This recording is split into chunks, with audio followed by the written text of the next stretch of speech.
Are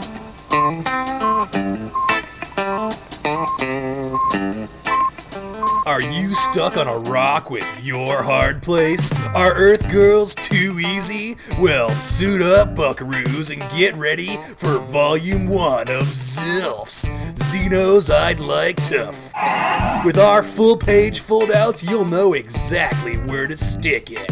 But don't land too hard, Captain, because it's their first contact. I've always had a love-hate relationship with grand strategy games. I'll look at a game, let's say Hearts of Iron, and I'll love every bit of it on paper. What, you say? I can control every unit in World War II from the ground up? I'm always wishing games had more scale. What, you say? I can also decide foreign and economic policy, where and when to drill for oil, the price of a loaf of bread? I'm always complaining that games don't have enough complexity. Hell yeah, I'll buy this. I'll buy the fuck out of this. Give me all the DLC too. I want the whole experience. Oh no, I did not know there were this many numbers in Arkansas. Oh man, this is all my job? How do I do anything? Okay, let's find a tutorial. Oh no. This really seems like it should appeal to me. Why doesn't it? Am I simple-minded? Can I just not grasp the complex machinations of a world power? Does this mean I can never be president? One thing a lot of grand strategy games and some 4Xs do is start you off with a whole bunch of stuff to control and take care of even before your first turn. You typically start up with an entire continent of micromanagement, and hell if you know as a new player what policies would be good or bad. There's just too much shit all at once for me to get invested. I'd lose the plot, even in a somewhat familiar setting like World War II. You gotta lead me in slowly. Fortunately for me, and for any other grand strategy novices out there, I've found a game which very effectively hybridizes 4X, grand strategy, and empire games, in which so far I've found one of the most approachable grand strategy games on the market. Stellaris wisely starts you off with one home planet in one system, a science ship, a construction ship, and that's it. The inspiration to expand isn't a merely arbitrary space quest to increase arbitrary space numbers. Instead, your initial quest is to explore the planets in your solar system, and then the next, and the next. Your surveys will reveal resources on planets, moons, and asteroids. You'll discover the relics of ancient space-dwelling species, primitive cultures, alien amoebas, sometimes strange crystalline entities or ancient mining colonies floating through space, attacking everything that comes by, and then hark! Your first contact with another alien spacefaring race. Your time alone searching the stars for frozen relics will be short. Diplomacy with neighboring species, confederations, alliances, and empires forms Stellaris' solid core. Whether the alien bird fungus people like you or not depends on your actions towards them and your dominant social ideological traits. Your society can be militaristic, collectivist, spiritual, individualist, xenophobic, xenophilic, and typically combinations of non-mutually exclusive ideologies. For example, the United Nations of Earth is your standard "we're explorers, not soldiers" empire. They are individualist xenophiles with a representative democracy, an idealistic vision of Space America. Their traits will determine their effective policies. You're gonna have a hard time convincing this faction of staunch individualists that, hey, some of them just need to be slaves right now, okay? Collectivists, however, take to slavery like cancer to a prostate. Fanatic ones can't get enough slavery.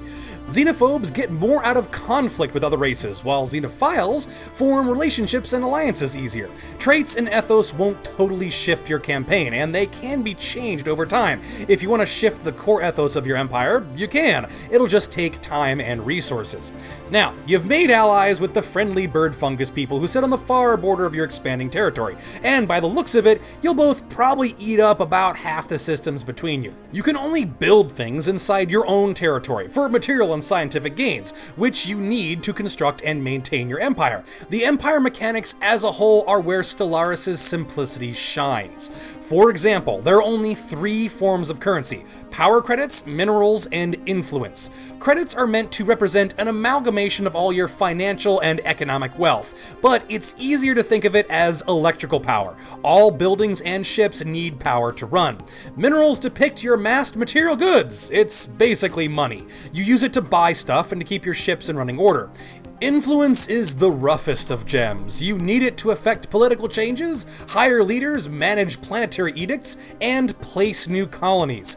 Influence, more than the others, is the currency, the lack of which keeps you from getting too big for your britches. Sure, you need a lot of energy to run that massive battle fleet, and a lot of money to buy it, but you can always grab more of either by shifting around your planetary buildings or grabbing more systems. Influence is not easily gained. Most government types only produce 3 per month as a base, and it takes around 50 to hire leaders, anywhere from 100 to 500 to grab new colonies.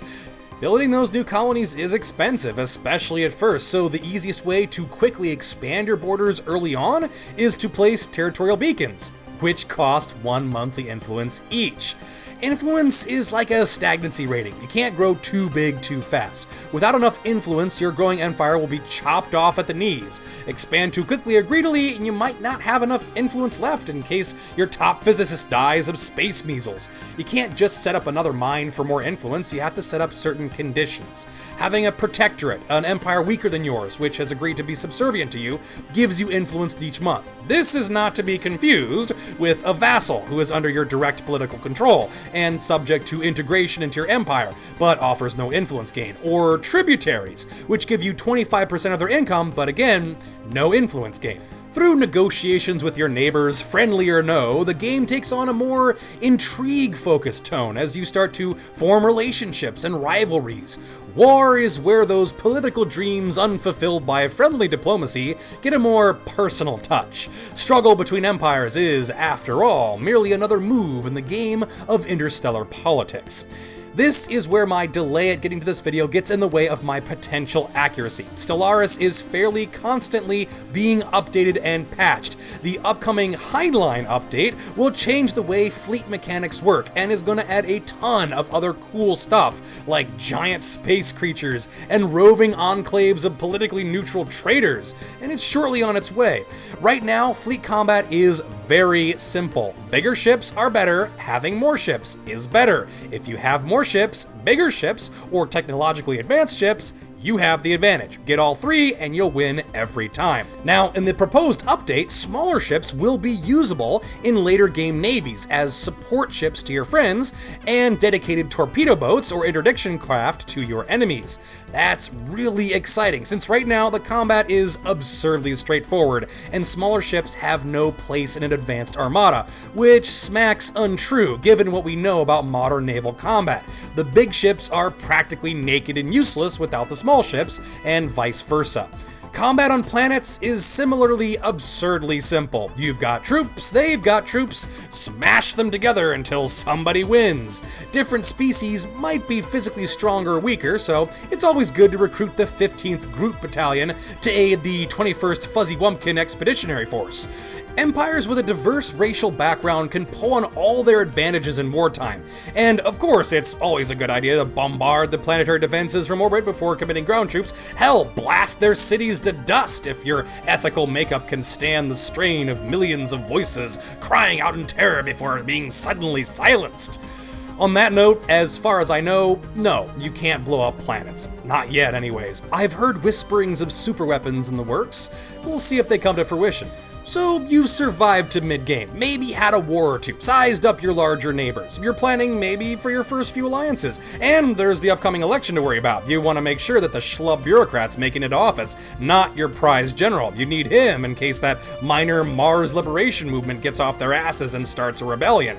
Maybe you could re-educate their leaders, or hell, just capitulate to their demands, because Lord knows you don't want a war on 2 fronts once the bug bladder beasts from Alpha Centauri decide they finally want to annex you, and holy crap, all of a sudden you're playing a grand strategy game. How'd that happen?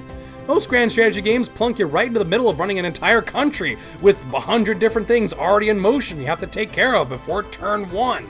Stellaris starts you off comfortably simply. You've got one planet and 2 ships, an impressively broad horizon. Each mechanic slowly adds into the game: diplomacy, combat, resource management, colonies, trade goods, until suddenly you realize you're running an interstellar empire with 100 things going on at once, but you're on top of it all, and it all makes sense. And it gets bigger, with fallen empires to topple, federations to build, and a whole galaxy to conquer, make friends with, or exploit. There's always technology on the horizon. What's it gonna mean for my empire if I unlock the secrets of immortality, or decide that I really just want friendly xenomorphs to run rushshod over the galaxy with? I've been talking mechanics this whole time because they're probably the most important part of the game overall. However, the presentation in Stellaris is absolutely phenomenal as well. The graphics, flavor text, and music are absolutely spot on. The music, which you've been hearing this whole time, takes cues from Star Trek, Interstellar, Mass Effect. The Stellaris soundtrack is going right onto my list of favorites. The 3D graphics are gorgeous, if somewhat not to scale, at least I hope. The 2D graphics, present on practically all the political and economic screens, are almost better. Hand-drawn, expressive, creative, and ever so slightly animated, exploring the universe is made a joy by knowing that right around the corner there's some amazing new species to encounter. And yeah, the random boar beast or bird person. The writing and dialogue are clever and at times enrapturing in their spot-on use of scale, humor, and just the right amount of technobabble. Very little is more intriguing than reading the mission logs from the last Stellar Anomaly survey, and very little more hilarious than watching 2 weird-looking alien diplomats insult each other's appearances.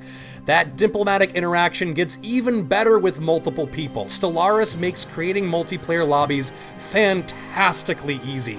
It's excellently integrated into Steam, and it runs fabulously. Until you get into mid-game or so. In fact, the entire game, even the single player, starts to run a bit tipsily once you've explored around half to 3/4 of the galaxy. That's understandable, since the computer you're running this beautiful game on is slowly but surely being forced to calculate the machinations of around 12 to 16 stellar empires in real time. I'm willing to trade some frame drops for being able to conquer an entire galaxy with a few of my friends, however. Just expect some technical difficulties around mid-game or so, some of which have been promised to be fixed in the upcoming update along with the mechanical improvements. In conclusion, the best thing I can say about Stellaris is that it's easy to get into and hard to get out of. Where most strategy games have labyrinthine mechanical complexity which can turn most off, Stellaris is approachable. Where many 4X games emphasize the exterminate phase above all others, Stellaris prizes exploration and diplomacy even until late game. Stellaris is complex overall, but subtle when it can be. It has style, good storytelling, great graphics, powerful music, and a deep, unerring rhythm, timeless as a pulsar, beating its white heat into the night. I like it, go buy it.